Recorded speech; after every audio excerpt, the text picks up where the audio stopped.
I've been coaching people for a few months now, and whilst in-game mechanics and correct decision making is important for ranking up, the main thing holding people back and keeping them hard stuck is their mentality. If you want to improve at Valorant and actually rank up quickly, keep watching this video because I'm going to give you 4 tips which have helped my students rank up and might help you rank up too. So let's get into it.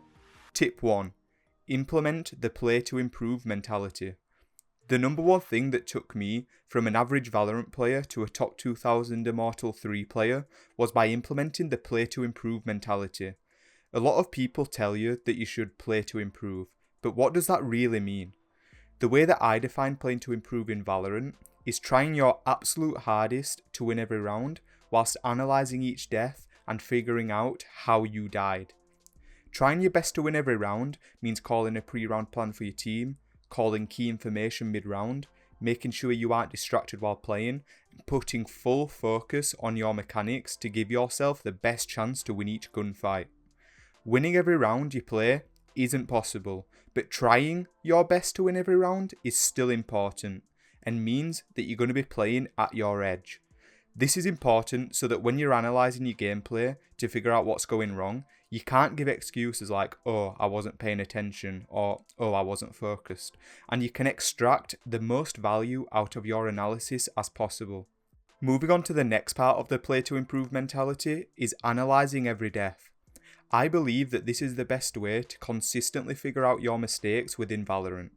If you die, you likely made a mistake along the way. In an average Valorant game, you die around 15 times. That means that each game we have 15 data points we can analyse, find a mistake we made and figure out a way to fix it.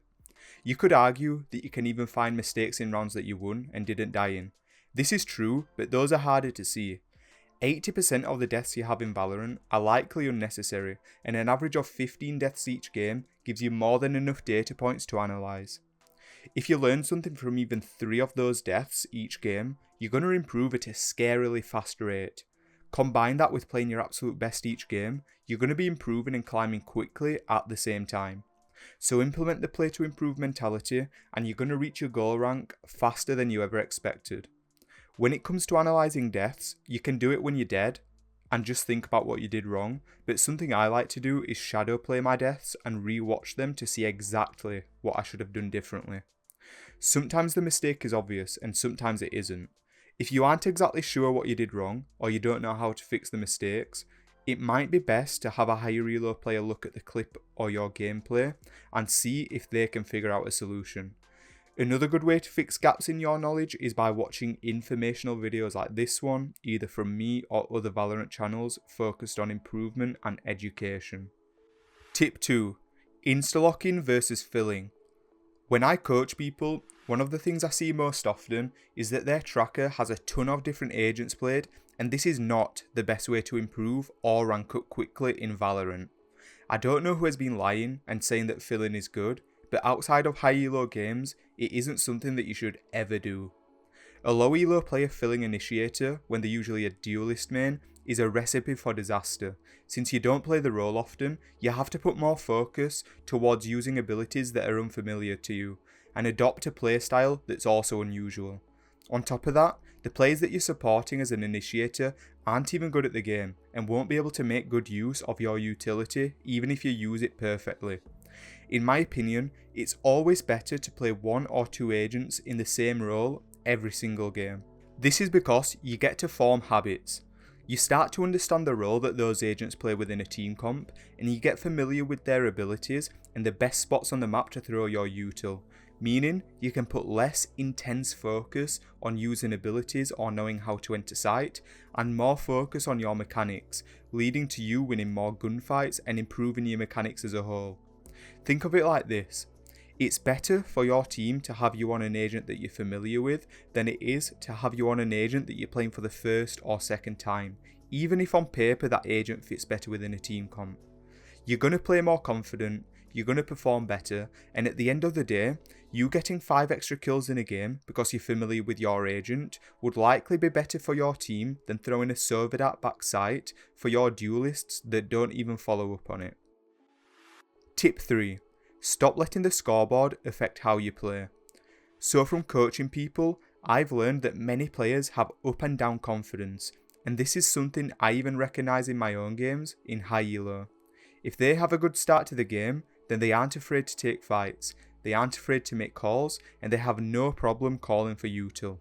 However, if they have a bad start to the game or they're lower down on the scoreboard, their confidence plummets.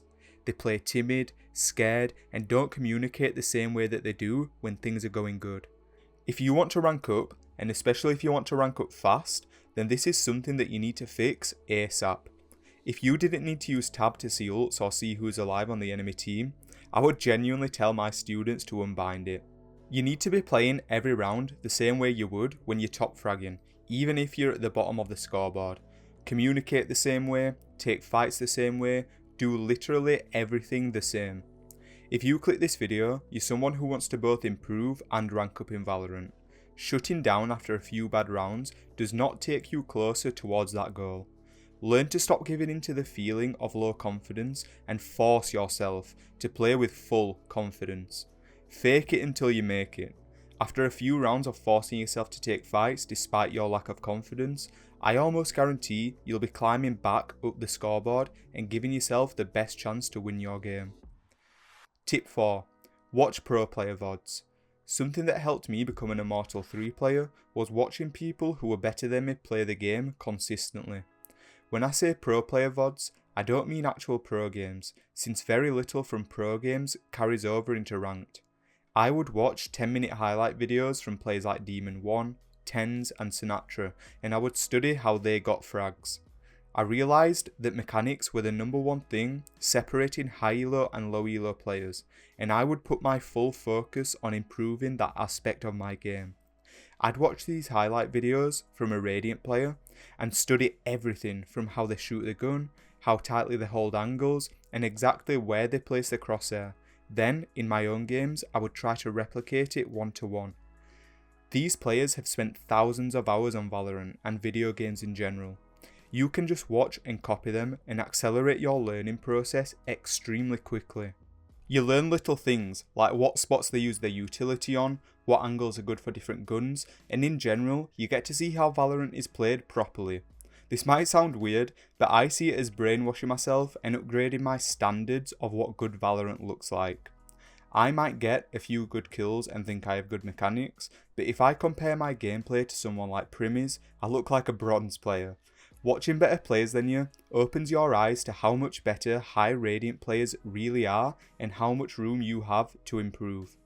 If you like this video, you can subscribe, and if you want coaching, you can click the link in the description.